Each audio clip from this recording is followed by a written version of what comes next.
2001, and Charlie Allen is here from Legal Aid Services of Central Oregon to just update our existing landlord-tenant law presentation. Thank you, Charlie. Great. Well, hey, thank you. I'm happy to present about House Bill 2001, which, as you just said, is a really big change in existing Oregon landlord-tenant law. I suspect there might be a couple others coming down the pike in the legislative session, but this one is actually already passed. So let's talk a little bit about what it does. So I'm just going to go over kind of each of the big changes one by one, and I thought I'd start by road mapping what those are going to be. So there have been some changes to the notices of termination for non-payment. There's been some changes to the timing of trials. There's a creation of a right of redemption. Landlords cannot refuse to work with rental assistance providers in non-payment cases. There's been some interesting changes to when a judge can or cannot enter a default judgment, as well as some new laws about automatic expungements in the landlord-tenant context. So that's really interesting. So I'll start going through those one by one. So first, let's talk about what House Bill 2001 is. It's a 69-page bill that was introduced to address Oregon's housing crisis. It was signed by the governor on March 29th, 2023, and it was effective immediately upon signing because it had an emergency clause. So if you're currently having a eviction, it likely applies. And it certainly applies to any eviction that was filed after March 29th, 2023.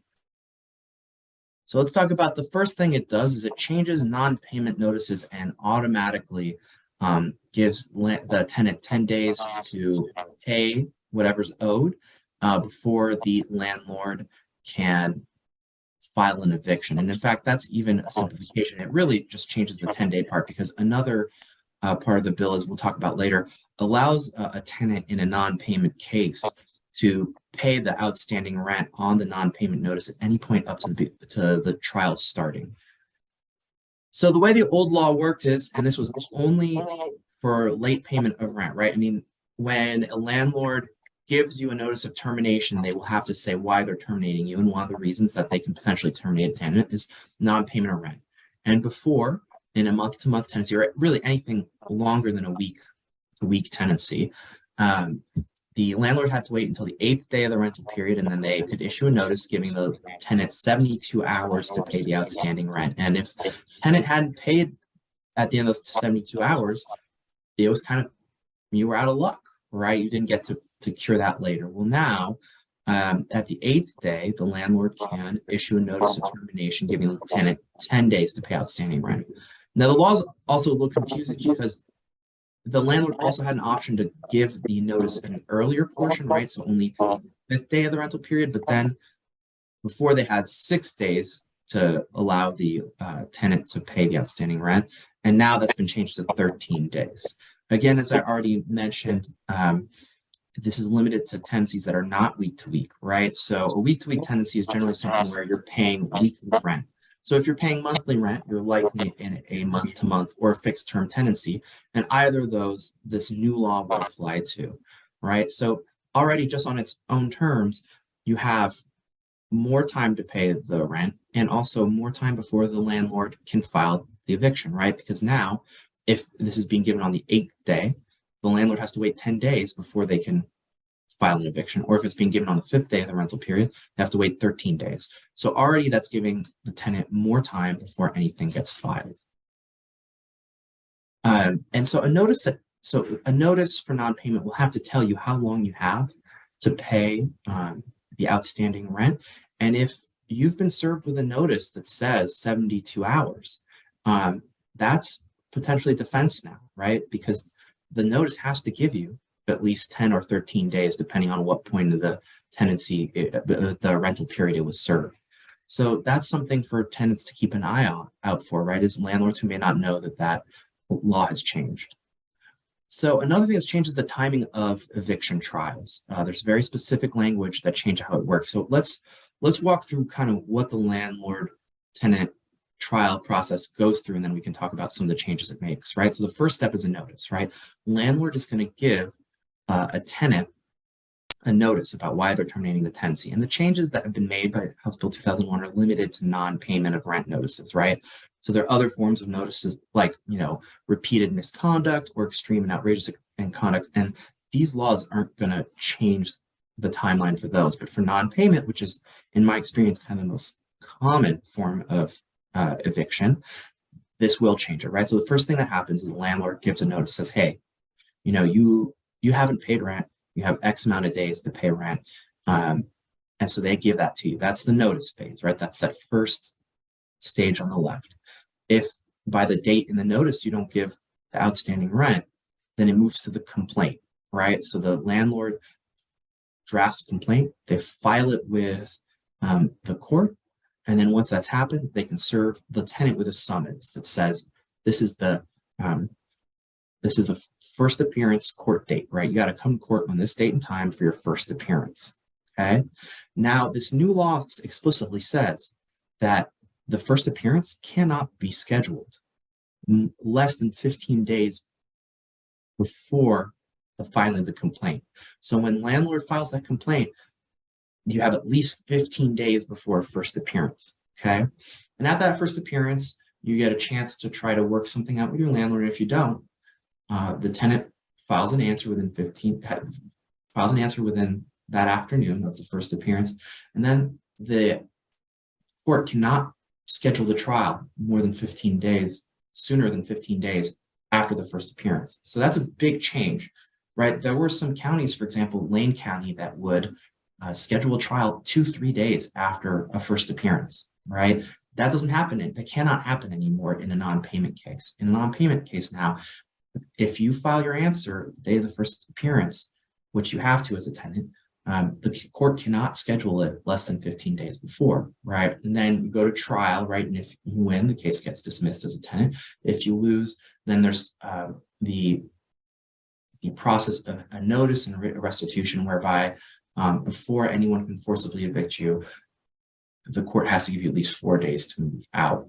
So why is this a big deal? Well, as I mentioned previously, at any point before trial starts, you can give your landlord the rental amount that they requested in their termination notice. So now that that process is taking longer, that means that you as a tenant have more time to figure out, how do I get this outstanding rent to my landlord? So this kind of goes over some of those changes, right? Now the court has to provide at least 15 days between when your landlord files the eviction and when they schedule that first appearance where you have to be in court. And then now the law again in a non-payment case says between that first appearance and the trial, there has to be at least 15 days. So you're talking about, by law, at least 30 days between landlord filing a complaint in court and being able to have a trial, right? So that gives 30 days for the tenant to try to work something out with their landlord, try to find a way to come up with the money to pay for the outstanding rent. Whereas before, under the old law, it could be a much, much shorter process. And it wasn't necessarily clear that by the time so this is a simplification of what the law used to be because it changed a lot during COVID, but it wasn't always clear that the tenant could pay landlord the outstanding amount of rent and then, not be evicted. So let's talk about that right of redemption, right? As I mentioned, tenants have up until the beginning of trial to pay the amount of rent that is listed on the termination notice. And if that happens, the court has to dismiss the case.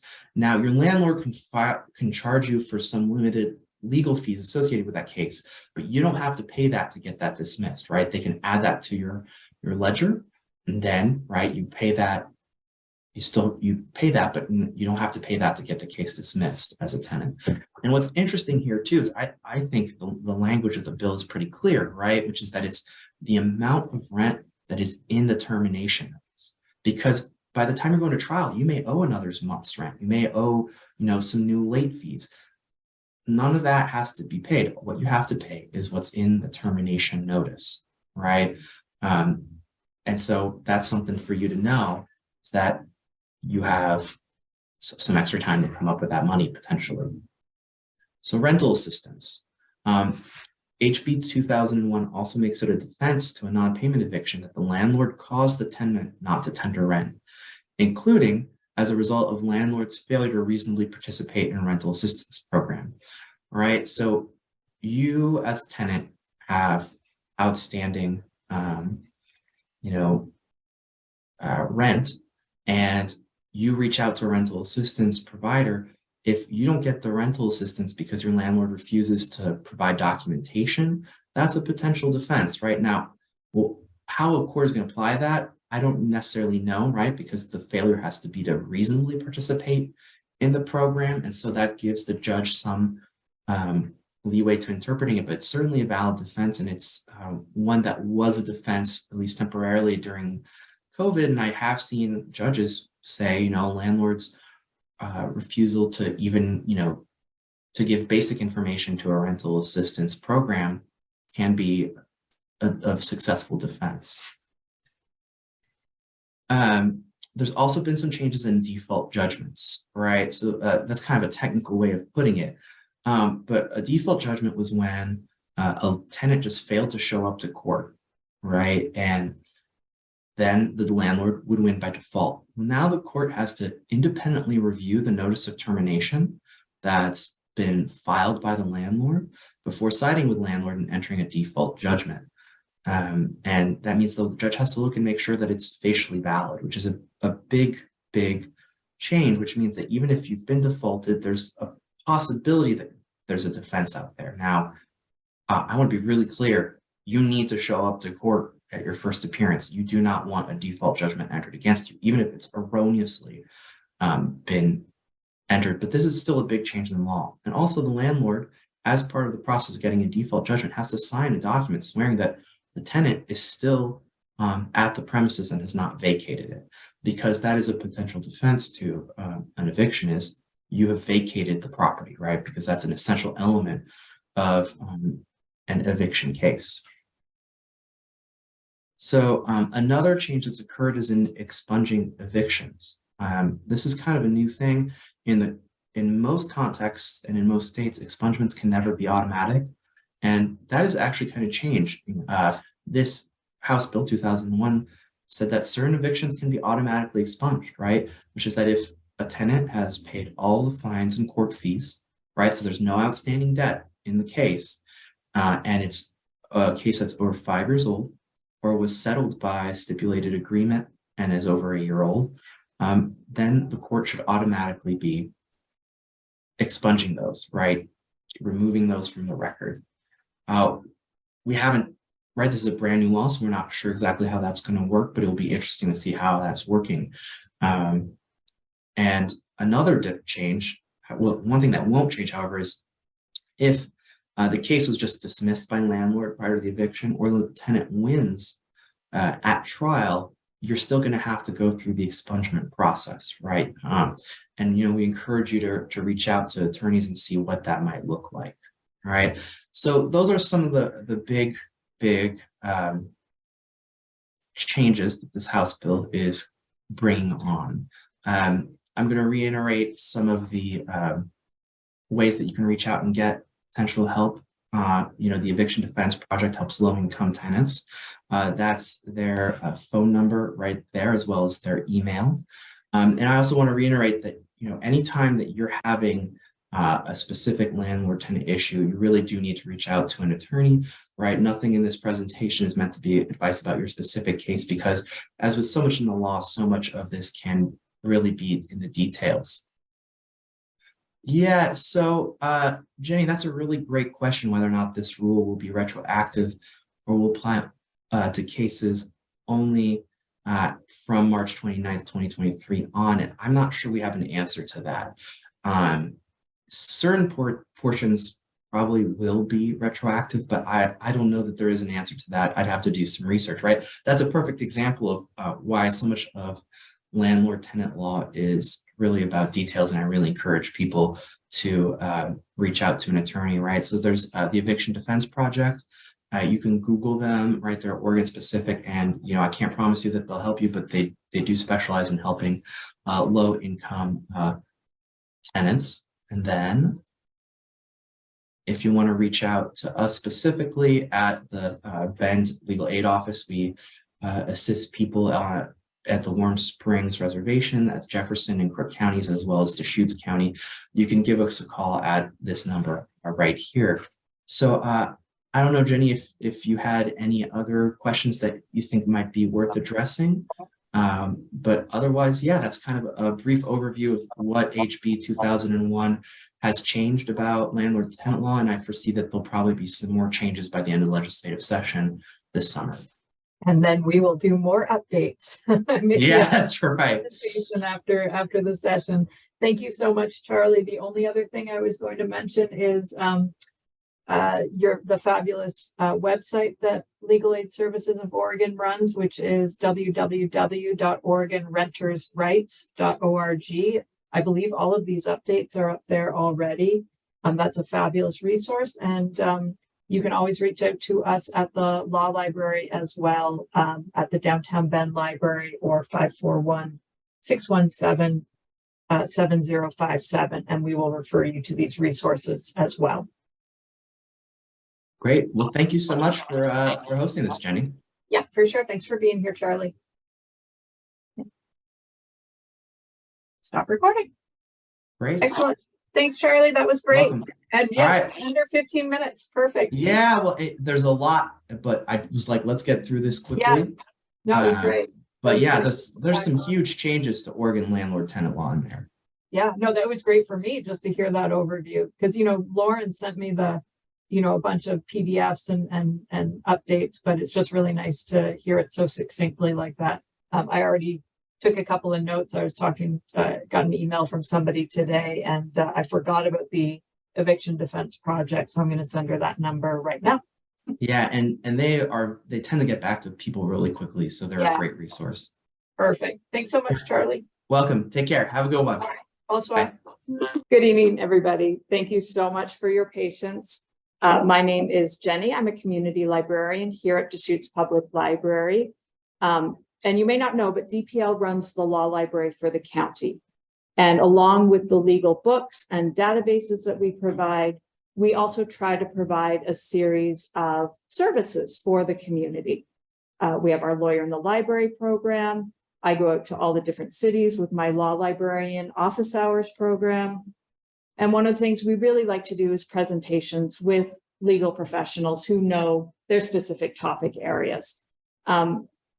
I would love to say I'm really happy that we are able to present these in person again. Obviously tonight I've had some technical difficulties trying to get this up and running. I'm used to running these things all virtual through Zoom, and doing it in person has added a few layers that I wasn't prepared for. So thank you for your patience. But I'm super excited to introduce tonight Matthew Bowman and Charlie Allen, who are here from Legal Aid Services of Central Oregon to talk about landlord-tenant law. And there have been a lot of changes. There was a big update right before the pandemic. And then, of course, during pandemic, there were a lot of executive orders and emergency measures put in place. And now a lot of those have been rescinded again. So I'm happy to have you both here to talk about the state of landlord-tenant law today and what we all need to know. So thank you for being here. Well, again, my name is Matthew Baughman, and this is my colleague, Charlie Allen. We are both staff attorneys. We work for Legal Aid Services, and it's to be real clear about that from the get-go. We're both through Legal Aid Services. We practice housing, we practice the eviction cases, but we represent tenants. That's the extent of our practice with respect to landlord-tenant. So just going forward, that's our perspective. That's kind of the folks we represent. Hopefully this will be useful for everyone here. We've got a lot of information, so we can get into it. Just a quick disclosure, this presentation, it's just meant as general legal information. It's not legal advice. Charlie or I are not your lawyers, we can't be your lawyers. If you have a specific legal question, Legal Aid Services can chat with folks, again, who are tenants. If you're here as a landlord, you can contact the Oregon State Bar. They have a referral service, and they can put you in touch with someone who can assist you as well. Again, just a couple of resources for landlord-tenant issues. Our website, Community Alliance of Tenants, Fair Housing Council of Oregon, Disability Rights, Oregon State Bar. All of these are real helpful resources. Worth going through.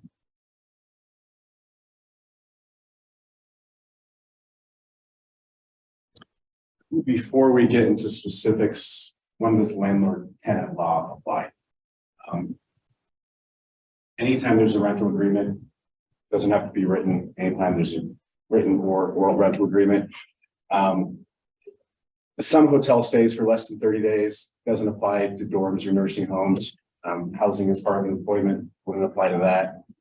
Couch service or guests generally won't be covered under landlord-tenant law and the protections associated with that.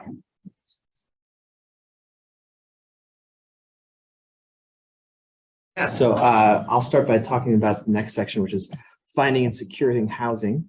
So just a quick overview about what landlords can consider in applications, right? So references from past landlords are fair game, credit history, income, criminal convictions, or active charges for crime that relate to a risk to the safety of people or property. I will say that occasionally I've seen background checks that are incorrect about criminal history. So that's just something to keep in mind. Frequently, sometimes you'll see third-party vendors who haven't become aware that a criminal conviction has been expunged. So that's something that you'll sometimes see. Everything has to be considered on a case-by-case basis, and blanket statements like no one with criminal history has some potential legal implications. Prior court eviction cases can be considered unless the tenant won, right? So if it's, a tenant successfully beats an eviction, that's not something that landlord's allowed to consider. Or the case was dismissed because the tenant satisfied all the terms of a stipulated agreement, or the case is more than 5 years old, or it was from between April 2020 and February 2022 because of COVID. And there is a form to formally expunge certain eviction records, but even if they haven't been expunged, there's some categories that a landlord is not allowed to consider. So application fees. A landlord can charge the fee, but if you charge the fee, then there are a bunch of rules that come along with it, right? You can only charge actual cost of screening tenant application. And then if you charge it, you got to actually do the screening. You have to have a written screening criteria and give applicants a copy. You have to explain the landlord's method for evaluating applications, right? For example, the one you see most frequently is first comes, first served, right? You have to tell the applicant what rentals are available and if there are other applications that are submitted, and then tell the applicant the rent and deposits that are required. So there's denying an application, and then as you can see, it discusses the specific statute if you ever want to look at it. So RS stands for Oregon Revised Statute, right? So every 2 years, the state publishes a book of all the laws in Oregon. Well, not all of them, but all the ones passed by the legislature. And so Chapter 90, and then within Chapter 90, number 304 is the one that's relevant to denying applications. And just as a more general point, a lot of the landlord-tenant laws are in Chapter 90 of the Oregon Revised Statutes. So having said that, if an applicant paid a fee, the landlord must deny in writing and list the reason for the denial, and that has to be provided promptly, though I don't think that's defined by the statute what promptly means. If applicant did not pay a fee, applicant can make a written request for a written denial listing the reason. The landlord doesn't have to provide it unless it's requested. Process to appeal the denial. Some landlords have a formal process, particularly if the landlord is getting federal funds. Applicant can provide additional information as well as like a letter of explanation or a request for reasonable accommodation if the reason for denial is related to a disability. And I think there'll be a section later on where we go through the reasonable accommodation process in a little bit more detail. So the rental agreement, I always really encourage people to have a written rental agreement. It helps everyone kind of have expectations, right? I think everyone should keep a copy of it. And the landlord is required to give tenant a copy when they sign. The landlord can change it, but tenant can charge if tenant needs a copy later. We frequently tell tenants if you're not sure what your rental agreement means, feel free to ask your landlord and try to get that in writing so that there's a record of what people understood it to mean. And so one of the things that says there is understand full costs, right? Which is that rental agreements can include fees other than just your monthly rent, right? In fact, there are laws around what it has to include when that includes utilities that are going to be paid not to your landlord, but to the actual utility directly, or other fees, right? Pet fees, late fees, all those sorts of things are some of the very frequent ones. And then oral, as Matthew mentioned, oral rental agreements count. Though Gonna be problematic. yeah, I mean, what ends up happening is, both parties say, I remember it was X. The other party says, I remember it's Y.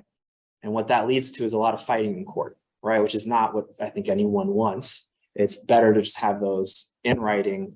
And that way there's no at least getting around that portion of it.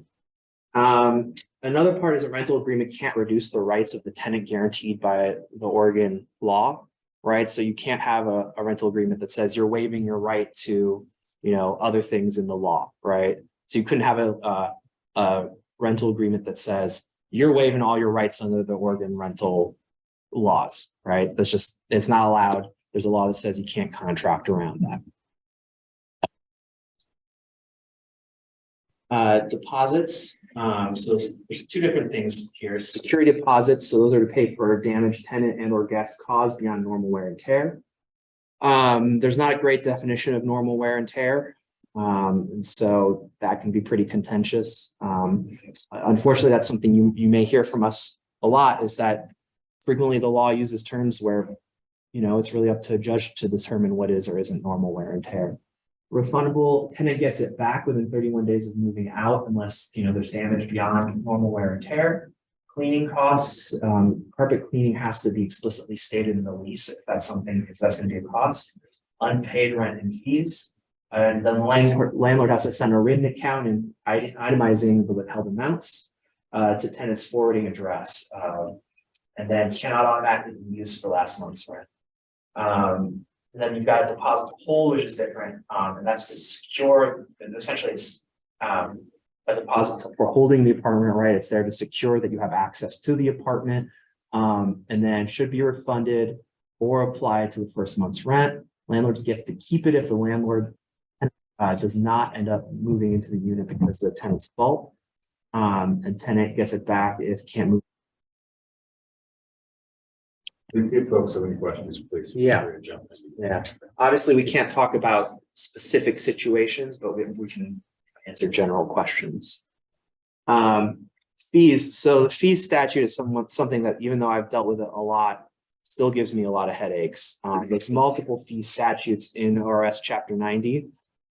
So I really recommend that if that you take a look at those closely. Landlord can only charge a fee that is in the lease and allowed by law. So the statute talks about some particular things, right? So for example, it's very clear that it's $250 the maximum for tampering with a smoke detector, including taking out the batteries. But it's also very particular about what fees can be charged, things like parking violations, leaving trash around, bad checks. And usually it's only $50 and only after the second violation, though I think that's slightly different for late fees. Though there's also a separate set of rules around late fees. Oh, there you go. Tenant is responsible for paying damages that they cause, and they can receive a notice of termination if you don't pay the fee, as long as that fee is lawful. Here's the late charge stuff. Rental payment that's not received by the 4th can be deemed late for the rental. And then the rental agreement usually will specify the date by which it's due, and then the amount of the late fee. And then the statute, says that it's not more than, one of 3 options below. And so, I won't read those one by one, but that language is from the statute. So if you are wondering about late rent fees, I'd recommend you look at the statute. So I'll let Matthew do the next portion. Okay.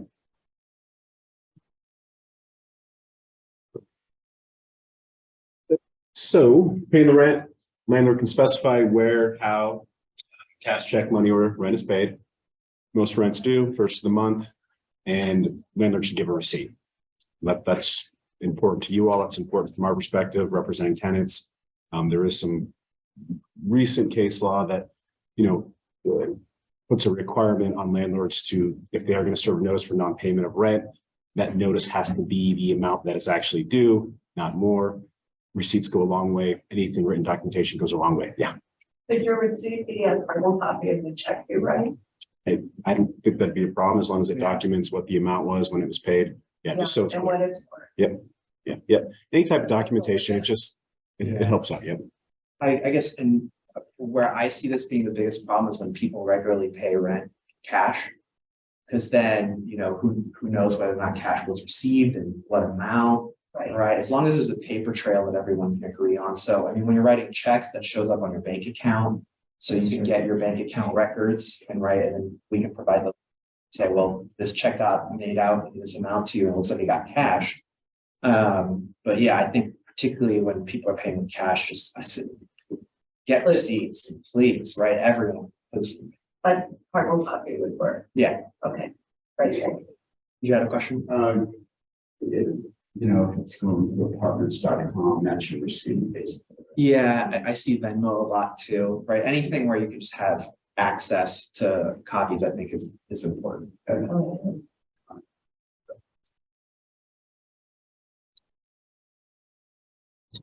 We're trying to tell folks if there's with respect to rent, case goes to court, goes to trial. One of the issues with landlord-tenant cases, they go to trial real quickly. And if either party is in a position where they need to present evidence of this is the amount due, this is the amount that was received, it's trickier when there's a third party or who has those sorts of things. So, if there's a way, and again, this is really from my perspective, but if there's a way to hand something to the tenant, says, we witnessed this happened. It's easier to get it into court. It's easier to get it before a judge. Make sure that record is presentable. That's a good question about. Yeah. What about renter pays a partial payment and they know it will get the rest of you?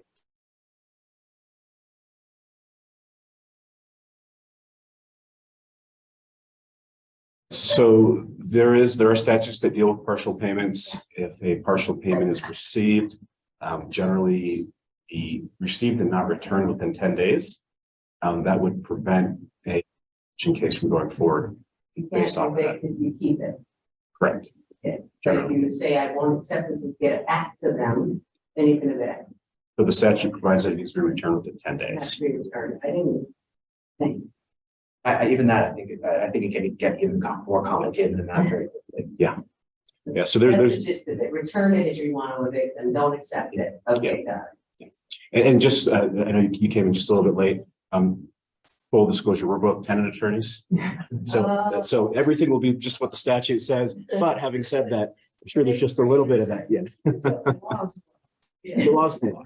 Sometimes the law is not that clear though. Put myself in shoes here.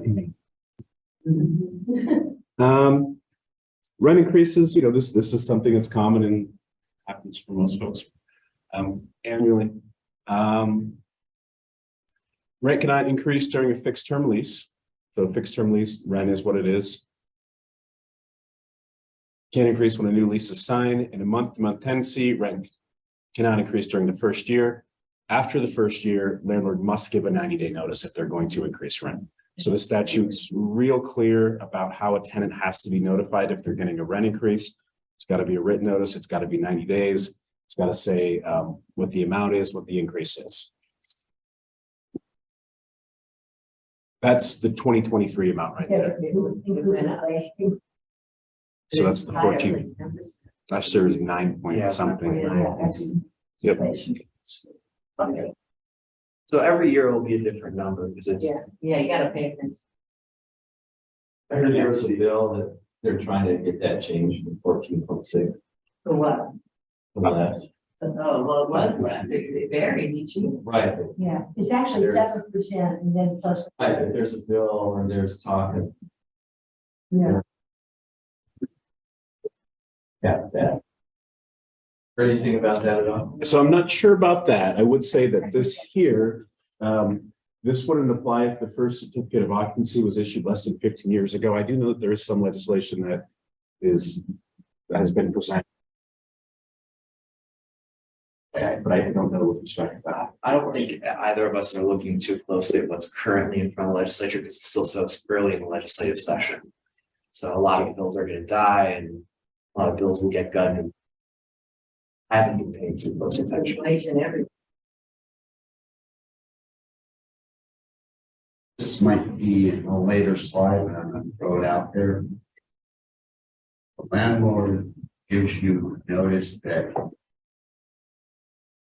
it's up for sale. They put on the market, they're just giving us notice, not telling us to move out or anything. And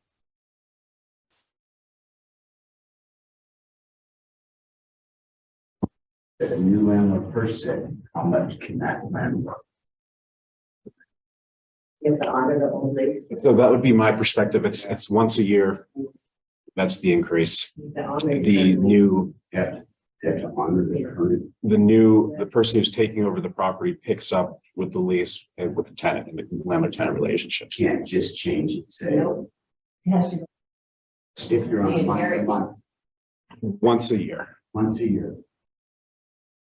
New owner is bound by the Yes. cap. Correct. Okay, it's a little confusing. Owner says, I want to move in, and then you have to move out, and then they turn around and change their mind, and then you've got And we've got some slides about that a bit later. Get more Yep. slides about this. something. Like if the tenant moves out, can you raise the rent to fair market value? Have a new. Yeah, you just have New a agreement. new rental agreement. Yeah, Then you could, right? yeah, new.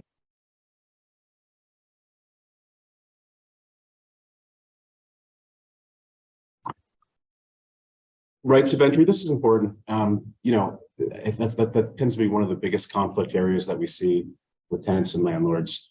Tenant lives there, it's their place, it means it's their home to them, but at the same time, it's the landlord's property, it's their investment, sometimes it comes from family. And so there are absolutely reasons when a landlord needs to have access to the premises, but the law does specify how that's supposed to happen. They are required to give 24 hours notice. Chapter 90 deals with different types of notice, written notice, actual notice. Actual notice can be a phone call, text message, but the tenant has to be notified. Tenant has a right of refusal, so they can say this, it needs to be reasonable. If the time designated for the entry is not reasonable from the tenant's perspective, if something's happening, they do have a right of refusal. How long can they refuse? I don't think that's clearly defined. It's the word that's used, and at some point, So I have this conversation all the time with tenants, Yeah. and the statute says reason. What does that mean? Your guess is as good as mine. I tell. That's gonna be up for a judge to decide after the judge hears everything from everyone. What's been reasonable? Yeah, and you don't want to be in that position where you're in front of a judge, either if you're a landlord or a tenant. So just work it out. Is what I mean. What about outside of, you're coming at the arborist, look at trees, you still need 24 hours notice, don't you? There's an I know entry, I know, that's why I'm asking. But if you have something that says they can do landscaping and that kind of stuff. I'll keep giving it. I think there's an exception in the statute for maintenance in the yards when it's Reasonable. the landlord's deal as a contract. Yeah, that is-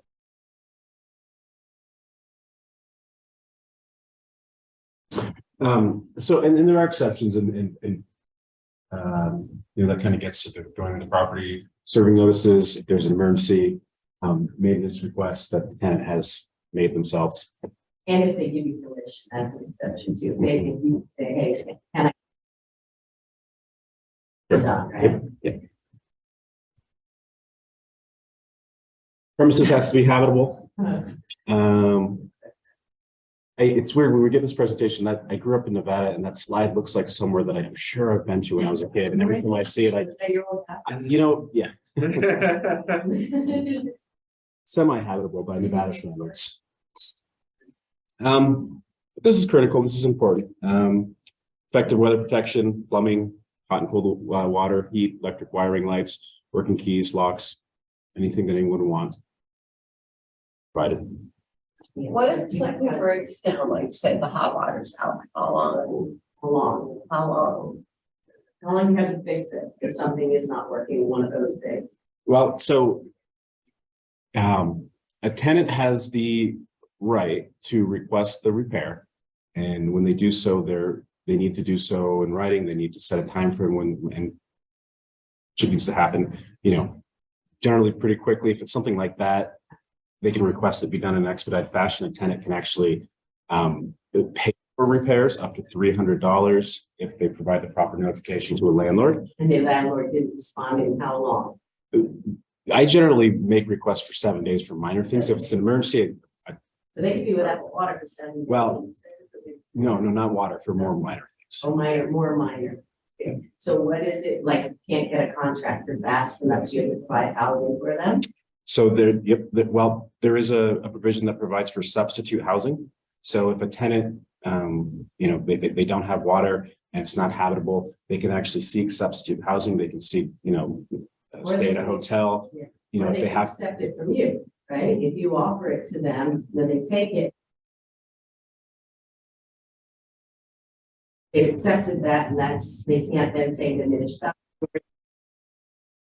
I would suspect so, and correct me if I'm wrong, provided it's comparable. I've never I've never run into that Say situation. comparable or better. Yeah. Something you read for the equal amount or more, Mhm. that showed the amenities they were getting, right? They don't really, can't really. I think your parsing out. Oh, well, I'm just saying that's it has to be similar. But so the remedies for a tenant are, again, once they provide proper notification, they can seek substitute services, they can quantify damages. So if it's wintertime and the heat goes out, they've got to go buy a space heater or something like that jacks up their electricity bill, something along those lines. They can keep track of that, they can quantify that, and then they are in a position where they could seek or recover those damages. So What it's if their own renter's insurance got them a new place and paid for it? You then, I don't know. I'd have to research that. no? Yeah, me too. You're not allowed to accept both, right? Take the money from the insurance and hand. See it all.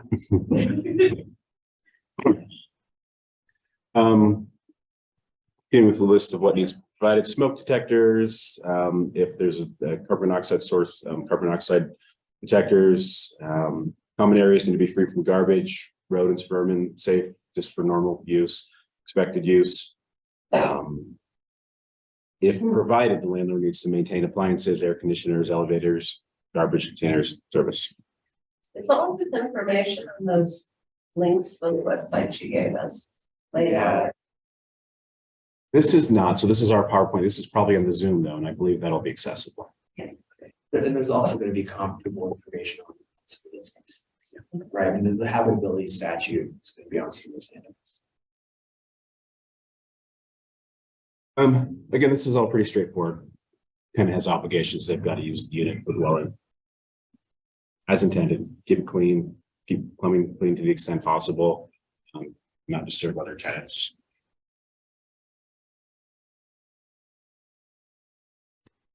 To earlier, could make requests in writing and keep a copy for purposes of repairs. Can I ask about the further or the last slide? So one of the things you're not supposed to do as a tenant is just other tenants. How do you define disturbing? Literally, like, Yeah. you know, common one would be you live above someone and they Right. hear you walk. So there's no clear definition in the statute. I mean, that's the sort of situation where Where If- a judge would if the get- landlord serves a notice and says, you're violating your tenant obligations by disturbing someone else, disturbing your neighbors, case goes to court, judge is going to decide. But from everyone's perspective, I think it's rolling the dice. Generally, if we can put these things to bed and figure out how to address them prior to getting before a judge, there's just a lot more certainty for everyone. Because again, it's going to be left to the judge to, and sometimes it's how the judge feels when they wake up that morning.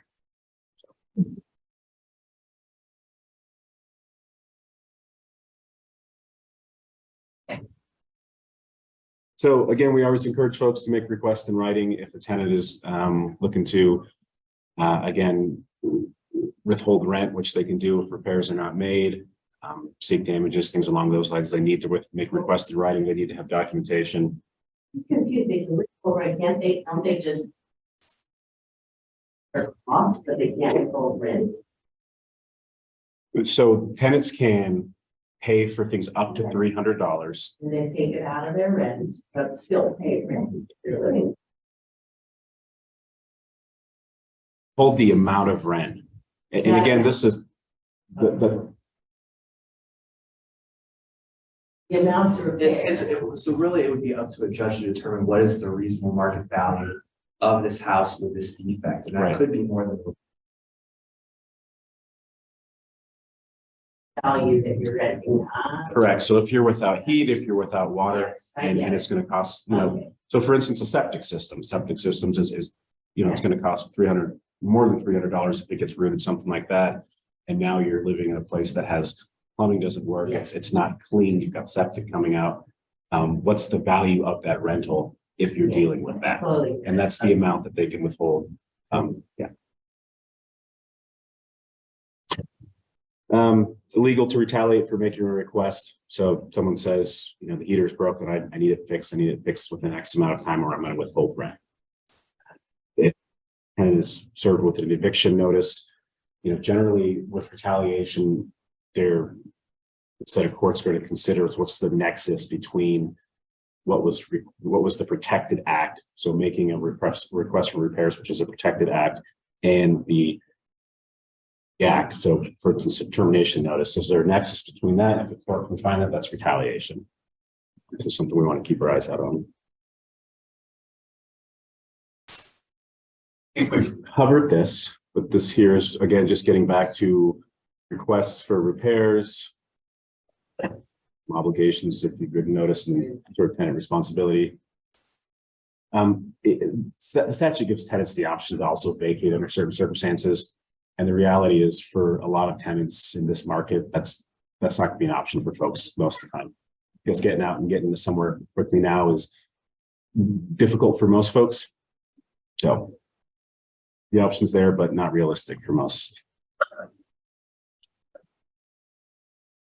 And documentation in writing. I think we've gone through this. Failure of essential service. And again, you see, you know, if there's no water, tenant can terminate, they can terminate relatively quickly, but that's not going to work for most folks. So when we're advising clients, we're looking for solutions that can keep a tenant housed, keep them working with their landlord, and try and get the issue addressed so the premises are habitable for everyone to have these things in good working order.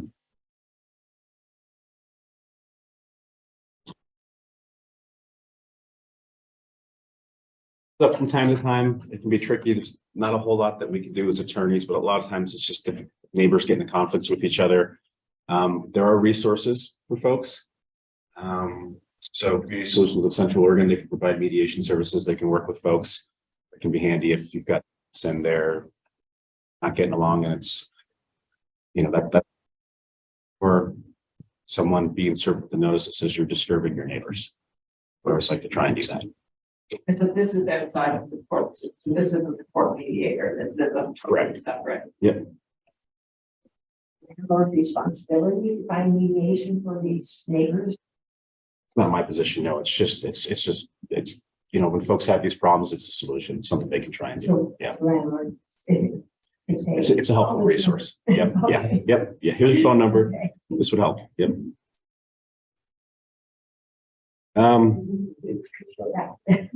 What's that? Oh, Just over right now. oh, yeah. If I can, was it backspace to go back? It's all right. Yeah, there's another. No, that's the wrong one. There we go. Okay, she sent it.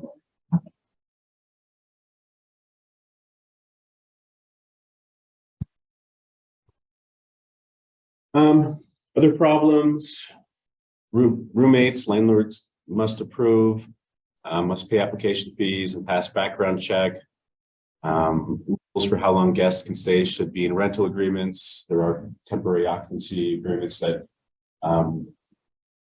guests can enter into where they're not protected by Chapter 90 protections. Common rules, making noise at night, disturbing others, tenants, smoking, parking.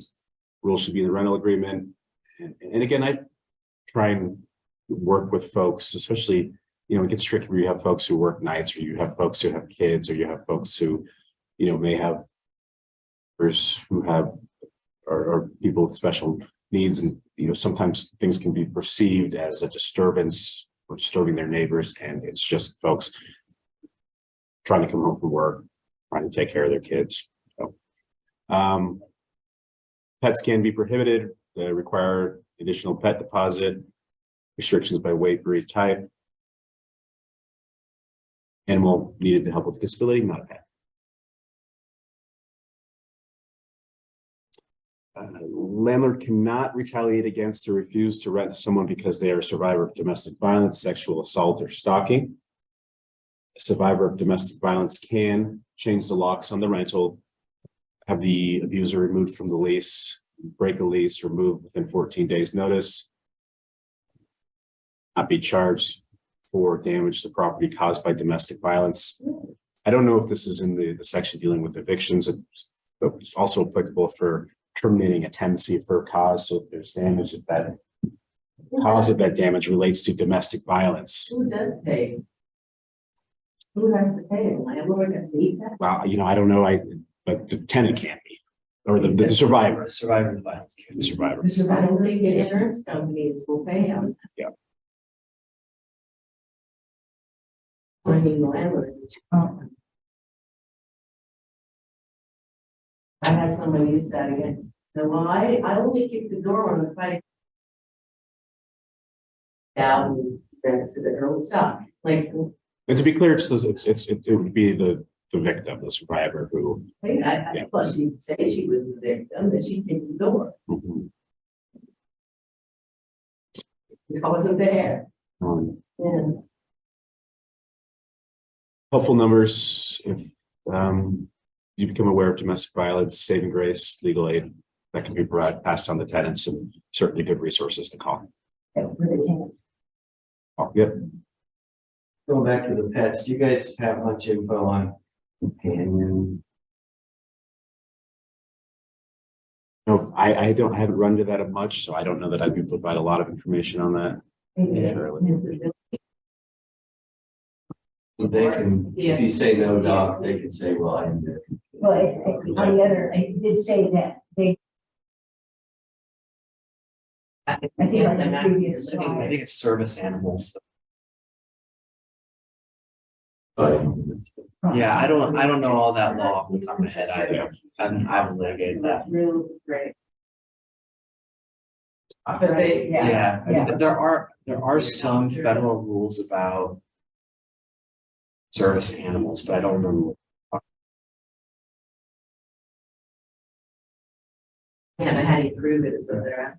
When I think he was asking about the distinction between service animals and companion animals. Or we had it said, yeah, And I don't- yeah. Like if it's not trained. oh, So I don't. Yeah, And it doesn't really. Yeah. Anymore. oh, yeah.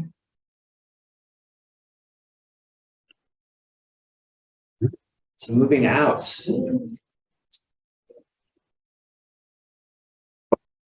It can give a 30-day notice in writing that they're going to move out. You gotta pay rent until the day the tenancy terminates, even if the tenant's out. Tenant should clean and take pictures of the unit and move out. Or the landlord is forwarding address and forward mail through USPS. So breaking a lease, if tenant moves without cause during a fixed term tenancy, the landlord can charge actual damages, right? So the cost of renting to a new tenant. Or if the lease expressly says this, then the landlord can charge a lease break fee of 1.5 times the monthly rent, regardless of what the actual damages are. So that's got to be in the lease.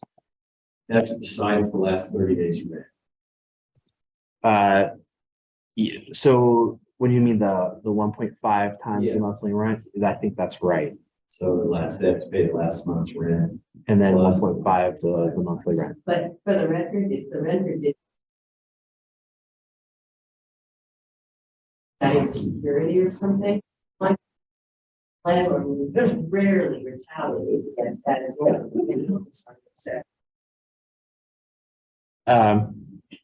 I'm not sure I understand what you mean by Okay, retaliate. so most landlords let the security lapse. Correct.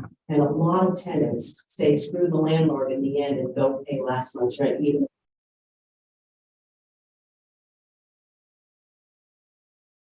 Yeah, so then they leave, and then most landlords do not do a damn thing unless the damn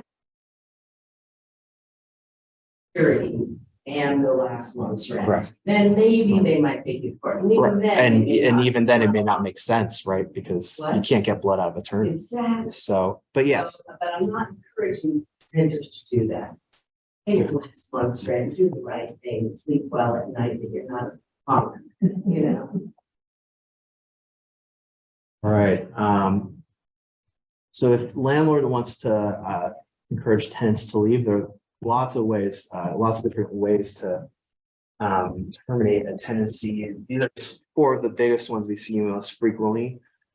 So there's a 30-40 for when there's a rental violation. It gives the tenant 14 days to fix it. And if they haven't fixed it within 14, then the tenancy terminates after 30. And then if that happens multiple times, and then the landlord can be within a year, the landlord can give a 10-day notice for repeat violations. There's also a 24-hour notice for serious crimes and threats. John, I'm just gonna correct you. No, sorry, So on the The 10-day, yeah, that would be one within 6 months. it's If it's a repeat within 6 months. it's one repeat within 6 months. 6 months. Okay, so one time it's. After, so if you get a valid 30-day notice, 30-day notice is valid. Okay. And you get the 14. That was the basis for the 30-day. If that issue presents itself again, so not a separate issue, not a separate violation, but that same issue within 6 months. Then you're allowed to do a 10-day. Okay. But yeah, and there have to be. I was thinking of a separate statute. Fixed term issue. Yeah. And clauses are all within the, Causes are all within the lease. is that correct? No. So for example, like some things, even if they're outside of the lease, can be a basis for a 1430. The statute lists certain tenant duties that a tenant has to follow regardless of what's in the lease. Okay. And if the tenant violates one of those, it can still be a 1340. So it's 3040, 14. 24-hour notices are for serious crimes and threats, and then there's a 72-hour for non-payment of rent. It's starting in, well, I guess that's in the past. So That was not crossed out of the slideshow. That's in the past. 72 hours. yeah. So notices have to have certain things. They have to have a specific move out date and time. They have to state the cause for it with sufficient particularity, all right? That the tenant is on notice for what it's about. Give information about how to cure if a cure is possible. And then there are some really specific requirements about how to deliver them. And part of that also depends on what's in the lease agreement. No cause termination. So the main one that I see a lot right now is within the first year of tenancy, you can give a 30-day no cause that you're not going to renew a tenancy. And then if landlord lives with the tenant, you can give a 60-day no cause notice after the first year.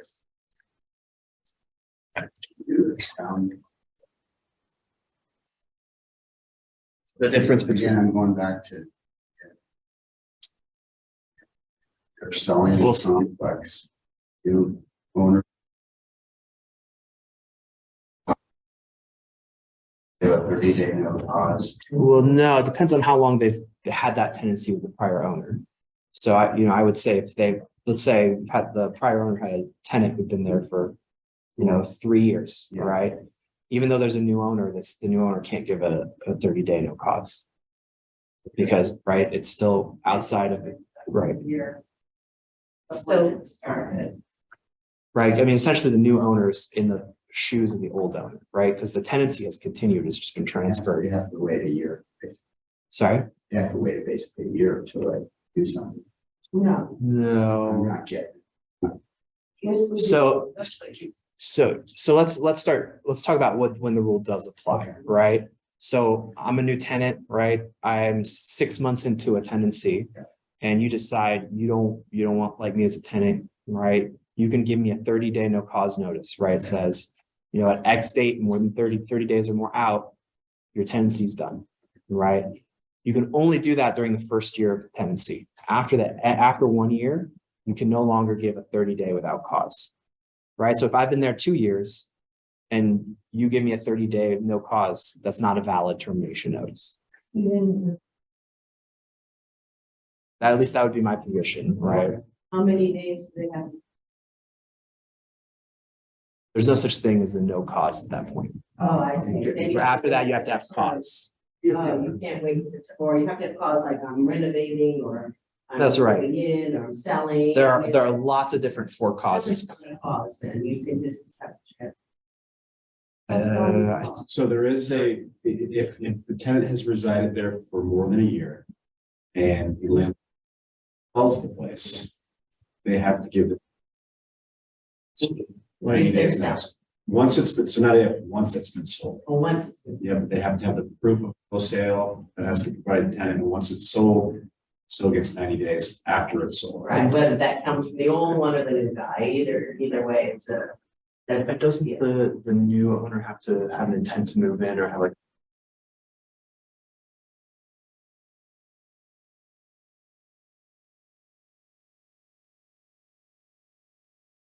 Well, there's conflicting answers, so I look. Afterwards.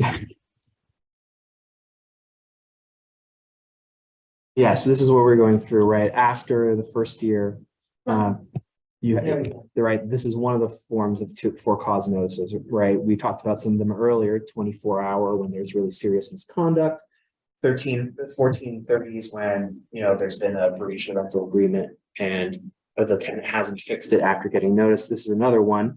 There's 90-day notices if landlord intends to demolish or use the location for other than residential purposes, right? So one place I see that a lot, the other than residential purposes is hotels have started renting during the pandemic and now are returning back to being hotels. Landlord intends to renovate so the rent to such an extent that the rental will be unsafe. Landlord will use this as a primary residence for family member, and landlord has sold and a new owner plans to move in. And then landlord has to pay tenant 1 month's rent unless the landlord has 4 or owns 4 fewer units in Oregon.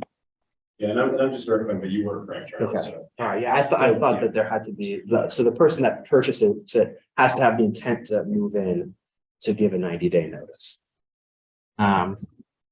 So fixed term tenancy. So let's go over what I mean by that, right? Most tenancies will start with a fixed term and then roll into month to month, right? So it'll be like, here's a tenancy, you're gonna have a 1 year, all right? And then that gets signed. If there's no new contract at month 13, it rolls over into a month to month tenancy. automatic. Yes, by law. Yeah. If landlord doesn't give notice before the term expires, then right, as I said, they won't roll into month to month. Landlord can refuse to renew a fixed term tenancy in the first year, but must give that 30 days written notice that we talked about earlier, right? The no cause notice within the first year. After the first year, landlord cannot refuse to renew except if the tenant has committed 3 or more violations of the rental agreement in the preceding 12 months, or landlord gave 3 written warnings. So that's one of several no cause.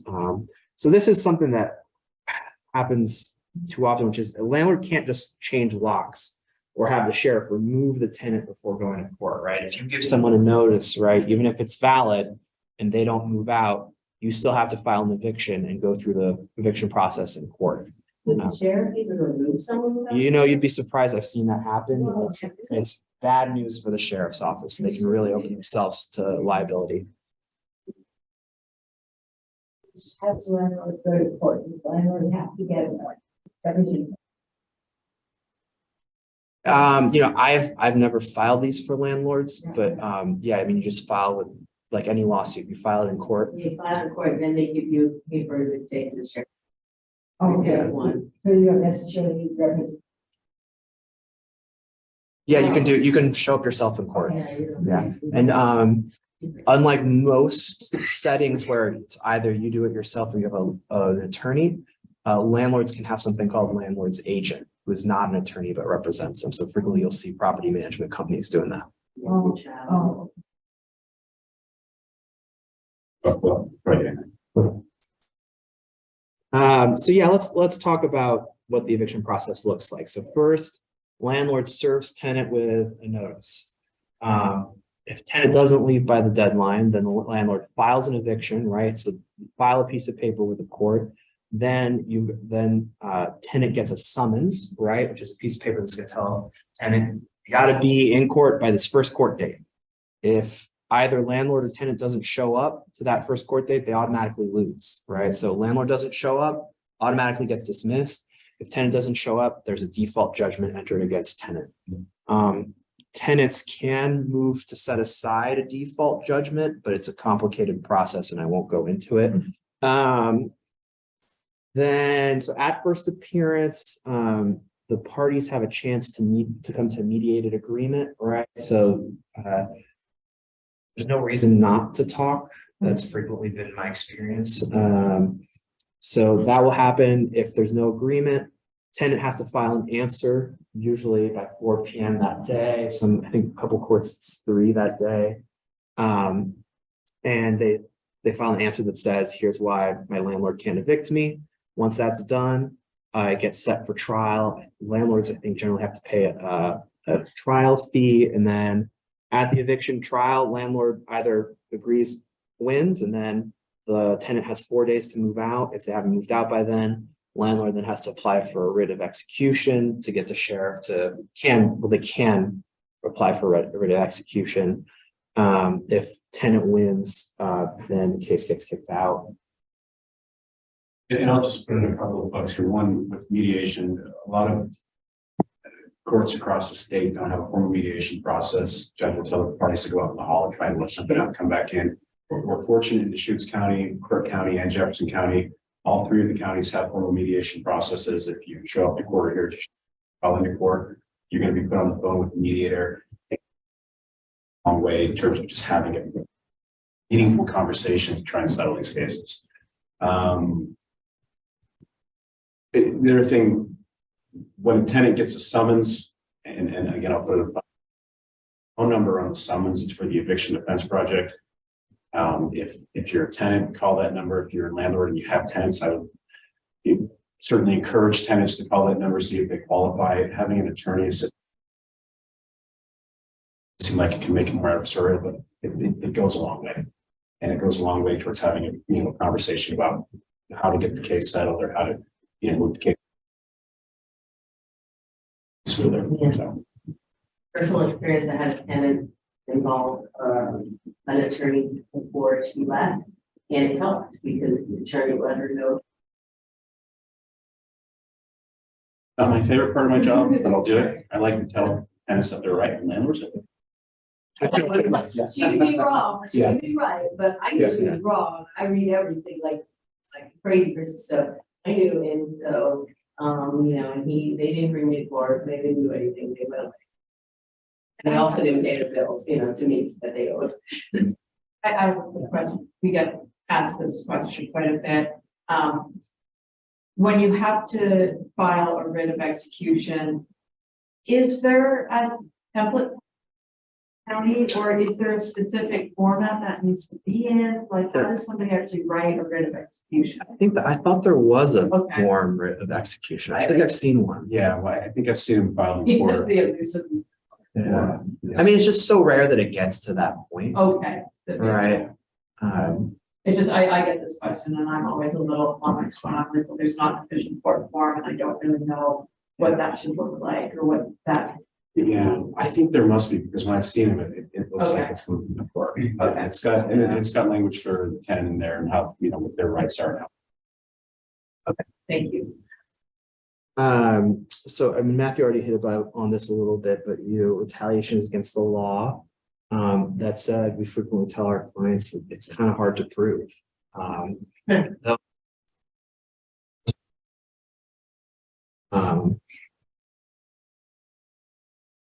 As we said, we really recommend that people document any complaints that they have. Another thing too is Landlord-Tenant Act is very technical, and recently it's been changing a lot very frequently. I think there was a 30-40 year period where it did not change very much, and then since 2019 there have been lots of really major changes to landlord tenant law. And I suspect there are gonna be more of them on the way. So, you know, I always tell people, get legal advice. Matthew gave these numbers out before, right? But for landlords, I always recommend the Oregon State Bar Lawyer Referral Service.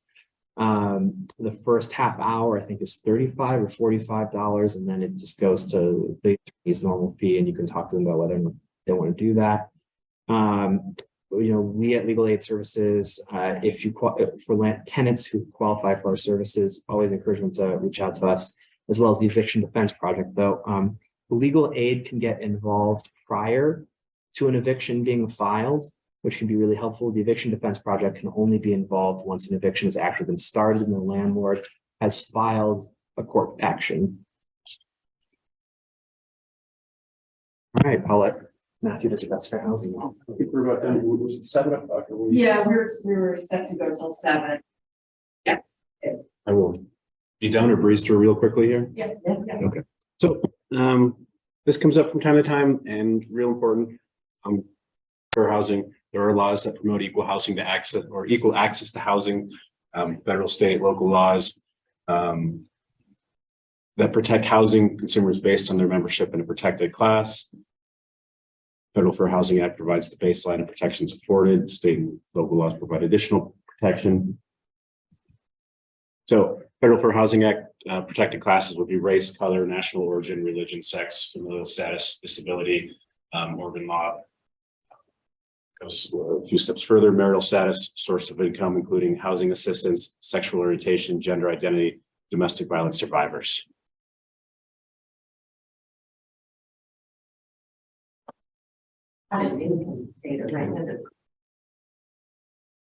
So it'd be like if you're getting assistance or you're getting a voucher or something like that, you have to. Enough to pay the rent, right? And you can, as a landlord, be that enough, doesn't give them enough paying the rent it anyway. You do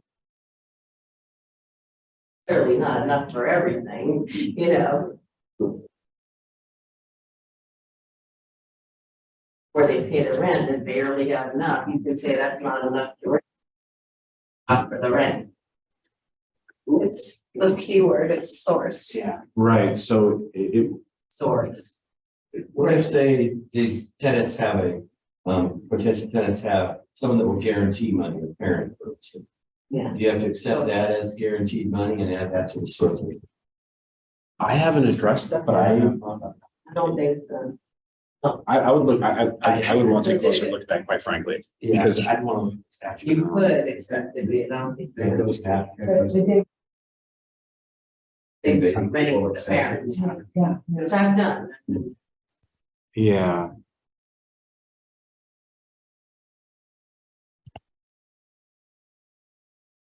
So landlord can't treat tenants or applicants differently because they're part of a protected class.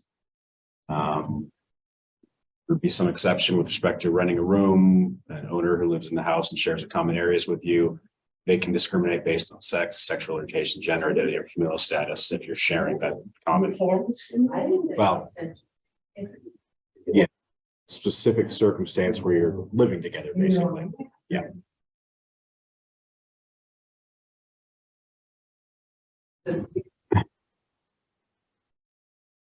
When it comes to disability, housing providers may not discriminate against a disabled housing consumer and a housing provider. So this is kind of the meat of this: must consider requests for reasonable accommodations. This is a request for an exception or a change to standard policy or procedure. And the accommodation has to be reasonable, but a tenant who has potentially needs a deviation from standard policy, if there's something that can be done by the landlord that would put them on equal footing with other tenants, they have to consider that request. The failure to do so, Forced to Build the rent. accept them and build a rent. well, again, reasonable is always going to be the word. And that's so, yeah. So it's hard to get into specifics, but if it can be done and it's not excessive, it's not an overly burdensome, cost, that's something that it would be my position that would fall under reasonable. Maybe, you can say, well, you want to pay bill the rent. So that's kind of the standard for reasonable right there. Undue burden, fundamental alteration of business, direct threat to personal property. So if, for instance, there is a hypothetical tenant who has, it just, it might cause them to act a certain way if, but that presents a threat, that might not be reasonable to say, well, this person can continue their tenancy when they're presenting a threat.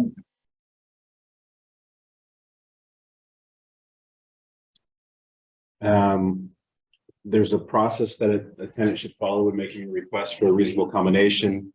Again, for a change in lease rules, policies to accommodate their disability, it's best to make the request in writing. The landlord must respond. They can ask for verification of disability and necessary accommodation. That's about the extent of what they can ask for. And generally it can come from a doctor, but can also come from other providers. So if they're working with a counselor or a community service worker, but the landlord can ask, and the tenant should be able to provide some sort of verification that, yes, this request, I'm familiar with this tenant, I'm familiar with their disability, I can verify that they have a disability, and this request is reasonable to accommodate that. So If the renter becomes and they go through these actions, but this accommodation to the housing, good for them. You can still refuse, and then they have to find new housing. So it's my position that at any point during the tenancy, Yeah, while the tenant is still in possession of the dwelling, yeah. they can make a request for Okay. a reasonable You accommodation, can even, refuse. yeah, and then it's a question of, Yeah. whether or not the refusal is reasonable proper. again. Love that word apparently. Yeah. Bring into the fire. So. Emotional support, be a cap. Well, the says no pets. And they have a doctor's, and they have all the. Then we say, do we allow this or do we not? So where does the law stand on stuff like that? Well, again, I don't know that I could get into specifics, but if the request is necessary for them to have equal access to housing. So if, someone just can't exist in that space without this particular animal, and if there's some sort of individual who has that expertise or who works with them and can affirm that, then that's an accommodation that they require in order to live there, and that accommodation is based off of their protected status as someone with a disability.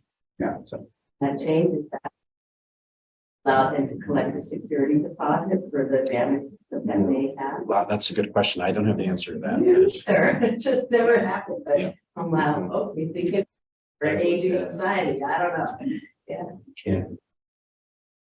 Can't at that point. You can't, what, I'm sorry. And request a security deposit. Or even at the beginning, if there's a state. That then, yes, if you can't get a security deposit on that. Okay, can't do that. Again, I'm not gonna.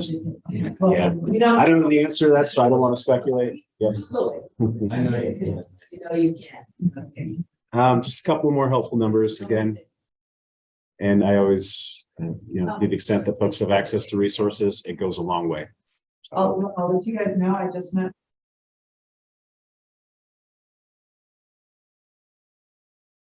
Foley, and they have actually recently created a new department under that office Oh, for fair housing. okay. So they're doing.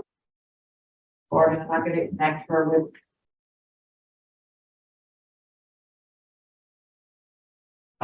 Okay. Wonderful. I appreciate that. I know, I was like, why is Foley doing fair housing? Yeah. So it's sort of split it.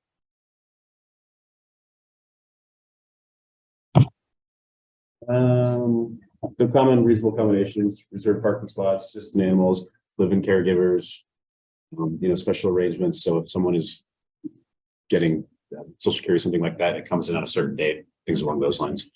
More time to fix a rule violation. So if, again, there's something that's accumulated on a front porch or something like that, and the individual has a disability that would make it difficult for them to clean up within the time frame that the notice provides, requesting more time to do that.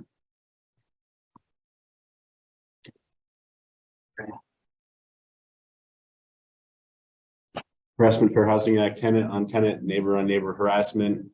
If harassment is based on tenant status in a protected class, landlord must investigate and take action to remedy. Housing providers responsible to employees harassing tenants based on their protected class, including sexual harassment.